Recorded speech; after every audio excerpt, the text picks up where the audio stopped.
guys, welcome back to my YouTube channel, Alice TV, and for today I'll be reviewing a movie titled Ajenifuja. Ajenifuja is a movie that is written by Kolawole Ajeyemi. Like, I never knew this guy writes movies, and I actually love this movie. Honestly, I like the storyline. The storyline is dope, unpredictable. You will just keep watching.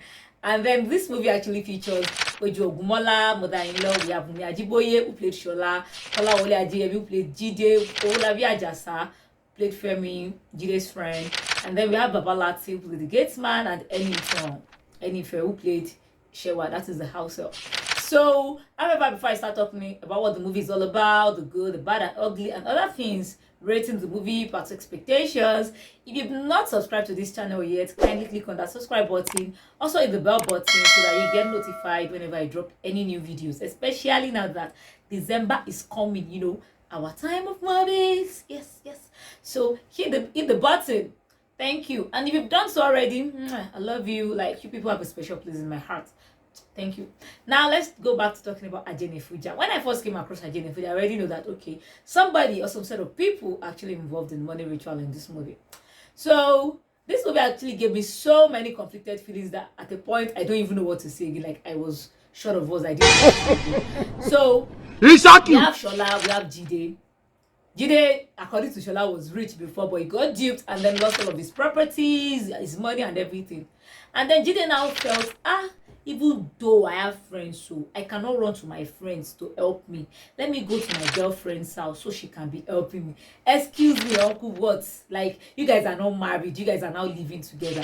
Maybe because I'm a Muslim, I don't support the idea of two people dating each other then cohabiting together. Like, why? Get married now. If you know that is what you want to be doing, get married.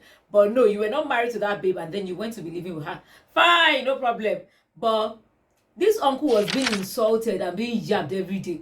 Uncle just commode the clothes of self-respect, wear the one of disrespect, and was living there comfortably. Like, bro, you are a failure. Bro, insults no dey pay you. Hey, me, any small insult like this, I go pack comot o. I beg. But it seems like this guy loves the insult. Like, he will be saying, iya Wunmi no ne, she's my mother. Uncle, she's not your mother. Somebody that is not supporting you. But at a point, I now felt Shola was just helping Jide. It's her call. It was her choice.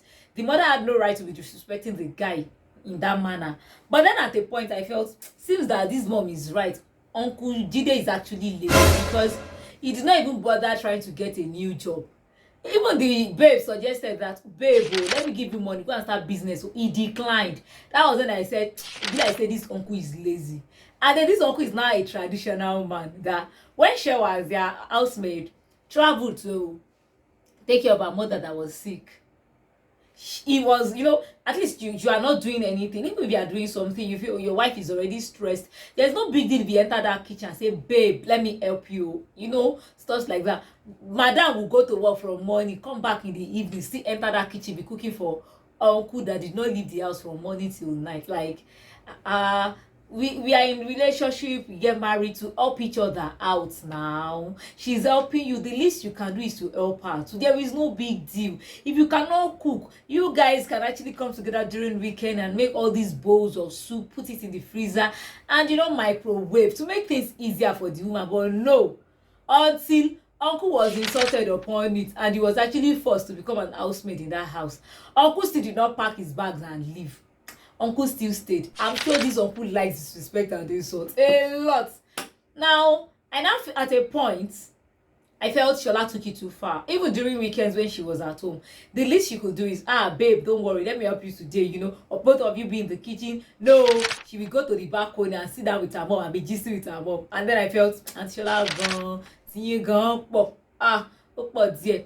And then the final one actually made me conclude that this brother Jide is a very lazy man, was when out of the solutions, all the solutions in the world, you now decided to go and do money ritual, like a money ritual.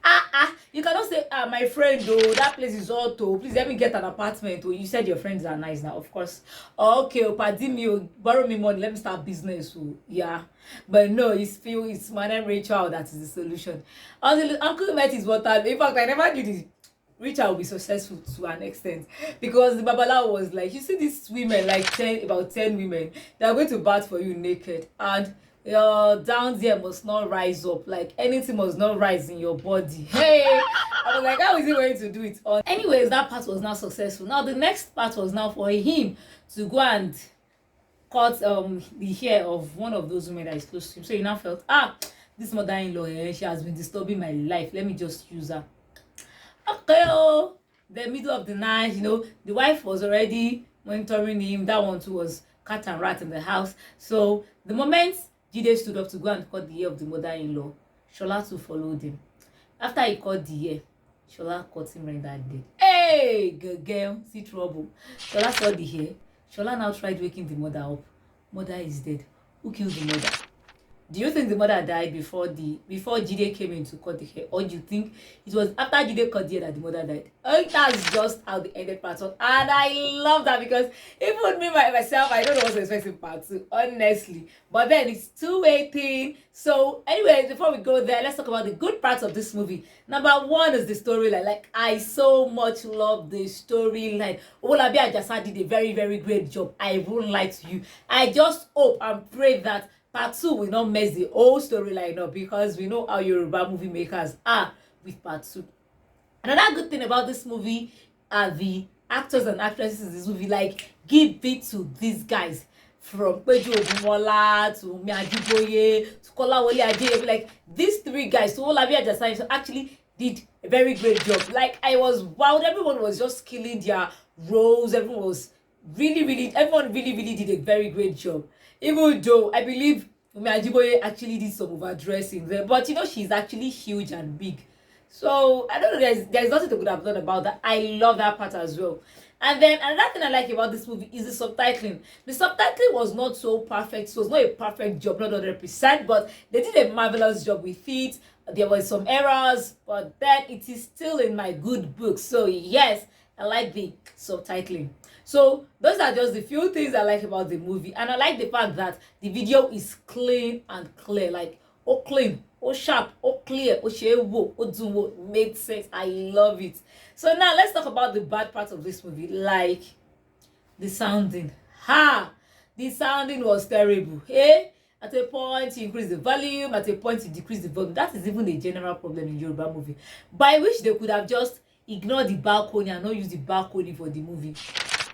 Because that balcony, the sound of ategun that is blowing, the breeze there, is even louder than the voice. You would have to be straining your ear and be reading the subtitling. Thank God the subtitling was a bit good. If not, like, they should have just ignored the balcony side. And then at a point you feel, okay, they are not using microphone, they were using microphone. It was not a job well done with the sounding at all.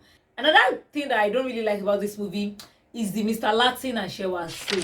Honestly, Yoruba movie makers need to stop giving attention to these gatekeepers and housemaids. Like, I believe they are just waste of scenes. The scenes were not funny, they were just there, and I'm like, okay, what's the essence of the scene? We know they gossip. Like, they must portray them as they gossip, or they are stupid or something like that. Enough is enough. Like, it is enough, honestly speaking. The part of Shewa and her mom, I don't understand why they're actually showing us that part. I don't really understand that part here, so I can't say it's actually good or bad. So maybe in part 2 they will show us how they are going to wrap it up, because fine, she has left, and they could have visited, just let us know that she has been sacked. Maybe a phone call between she and her boss and be like, you don't need to come back again, we already got a new housemate. But then now showing us how she was coming back, she came back from work, and then now she was lamenting, the mother was lamenting, your boss sacked you and so on like that. I believe it was unnecessary. But maybe there is a link between all of these people, among these people. We don't know. Part 2 would let us know. Anyways, that's just it about the movie. And if I'm going to be rating this movie, what will I be rating it? Let me see. If I'm going to be rating this movie, I'm rating the movie 8/10, because the good parts, the storyline, which is very, very good, they actually outweigh the bad parts. Minus the sounding, like I complained, and then the showing of the housemaid and the gatekeeper. I don't think there's any other bad thing in this movie. Honestly, I'm rating it 8/10. Have you watched this movie? If you've watched it, what will you be rating it?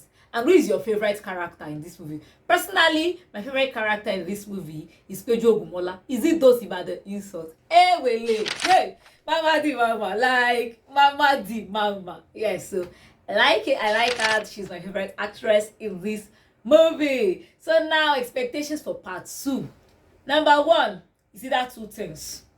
Maybe Wunmi Ajiboye is dreaming, about the whole thing, or Kolawole Ajeyemi is the one dreaming. Shola or Jide, either of them are dreaming. Because I don't understand. Like, it's very easy love that is following you up and down. That you even went to go and call dead bodies here. Oh goodness.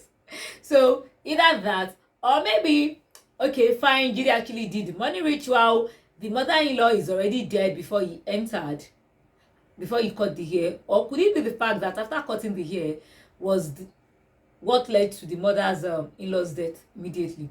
I don't think so. The mother-in-law did not even wake up now. So that's just it. So if it is not a dream, he's going to get arrested, definitely. Then how is he going to go scot-free? We don't know. You see why I said this movie is totally unpredictable. I can't wait for part 2. Just as you are waiting for part 2, I'm waiting for part 2. And guess what? All you have to do is click on that notification button. If you've not clicked on it, click on it right away. Hit the subscribe button also if you've not done that, so that the moment part 2 drops, I'll just say, hey guys, guess what? Part 2 is dropped. Wow, watch it. It has dropped. Exactly. So that's how we roll here if you are new to this channel. And I've come to the end of movie review for today. Until some other time that I see you, and hopefully they actually improve that sounding, because the sounding there, don't let me talk about it again. Till I see you some other time, I love you guys. Bye.